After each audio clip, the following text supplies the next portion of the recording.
Assalamualaikum warahmatullahi wabarakatuh. Saya Afinda Euskaningrum, NIM 23060190101, mahasiswi Tatris IPA kelas C semester 5, IAIN Salatiga. Pada kesempatan kali ini saya akan membuat video praktikum topik ketiga, yaitu di hibrid, guna untuk memenuhi tugas ulangan tengah semester mata kuliah praktikum genetika modern. Sebelum itu, apa sih yang dimaksud dengan persilangan di hibrid itu? Nah, persilangan di hibrid itu merupakan persilangan dengan dua sifat beda yang melibatkan dua pasang gen. Kemudian untuk tujuan praktikum di hibrid ini yaitu yang pertama, mampu menunjukkan adanya prinsip berpasangan secara bebas. Kemudian tujuan yang kedua, membuktikan perbandingan fenotip F2 yaitu perbandingannya 9:3:3:1, dan tujuan yang ketiga yaitu dapat menggunakan chi-square dalam menganalisis genetika Mendel. Kemudian ada alat bahan yang kita perlukan dalam praktikum di hibrid ini, yaitu yang pertama, kancing genetika 4 macam warna, di mana setiap macam warna itu terdiri dari 16 buah. Nah, di sini saya menggunakan kertas dengan 4 macam warna sebagai kancing genetikanya. Kemudian alat bahan yang kedua yaitu alat tulis dan juga selotip yang digunakan untuk merekatkan kancing genetika. Sebelum kita masuk ke cara kerja praktikum di hibrid, saya akan menjelaskan terlebih dahulu. Nah, di sini saya akan menuliskan bagan persilangan di hibrid. Untuk parental 1 atau P1 yaitu individu jantan yang membawa sifat dominan B besar, B besar, K besar, K besar disilangkan dengan individu betina yang membawa sifat resesif B kecil, B kecil, K kecil, K kecil. Kemudian dihasilkan G1 untuk individu jantan yaitu B besar, K besar, dan untuk individu betina yaitu B kecil, K kecil. Kemudian untuk F1 kita menggunakan papan catur genetika untuk mengetahui hasil persilangan antara B besar, K besar, dan B kecil, K kecil, yaitu dihasilkan B besar, B kecil, K besar, K kecil, sehingga F1 seluruhnya yaitu B besar, B kecil, K besar, K kecil. Kemudian sesama F1 disilangkan sehingga P2 yaitu B besar, B kecil, K besar, K kecil disilangkan dengan sesamanya yaitu B besar, B kecil, K besar, K kecil. Sehingga kedua yaitu B besar, K besar, B besar, K kecil, B kecil, K besar, dan B kecil, K kecil. Nah, untuk individu betina juga sama, 4 macam gamet yaitu B besar, K besar, B besar, K kecil, B kecil, K besar, dan B kecil, K kecil.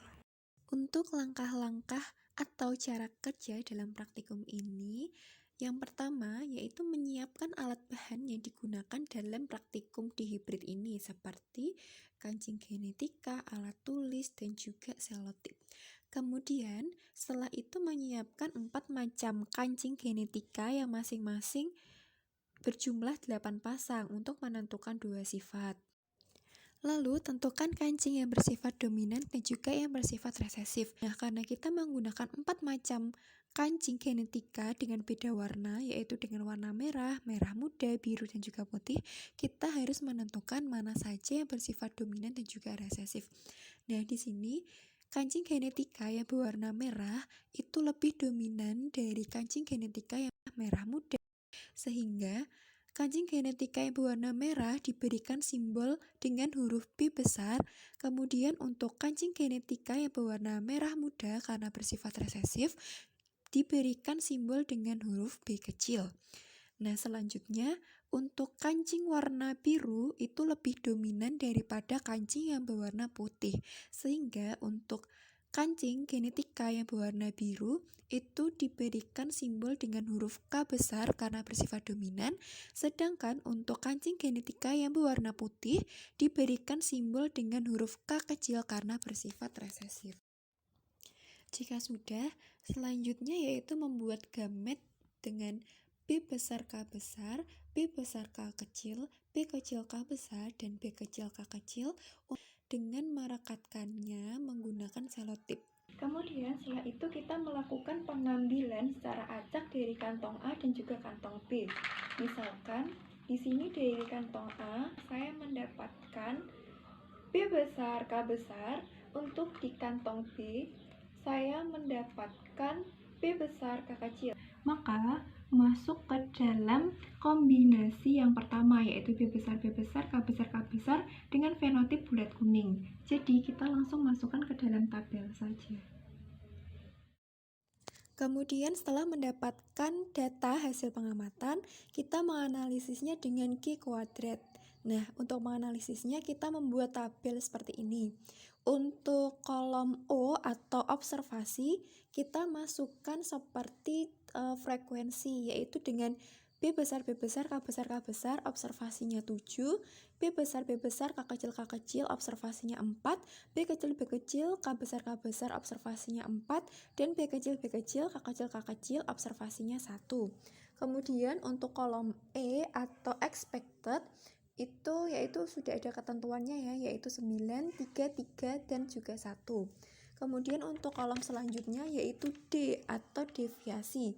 Nah, untuk deviasi ini rumusnya expected dikurangi dengan observasi, dimana untuk B besar K besar karena expectednya 9 dan observasinya 7, maka 9 dikurangi 7 sama dengan 2. Untuk yang selanjutnya menggunakan cara yang sama, yaitu dengan rumus expected dikurangi deviasi, sehingga mendapatkan data negatif 1, dan juga 0. Untuk kolom koreksi D, itu merupakan koreksi dari deviasi yang telah didapatkan. Nah, sehingga didapatkan hasil yaitu 2, 1, 1, dan 0. Nah, kemudian untuk D kuadrat itu merupakan kuadrat dari deviasi. Jadi, akar pangkat 2 atau 2 kuadrat itu sama dengan 4, 1 kuadrat sama dengan 1, 1 kuadrat juga sama dengan 1, dan 0 kuadrat sama dengan 0.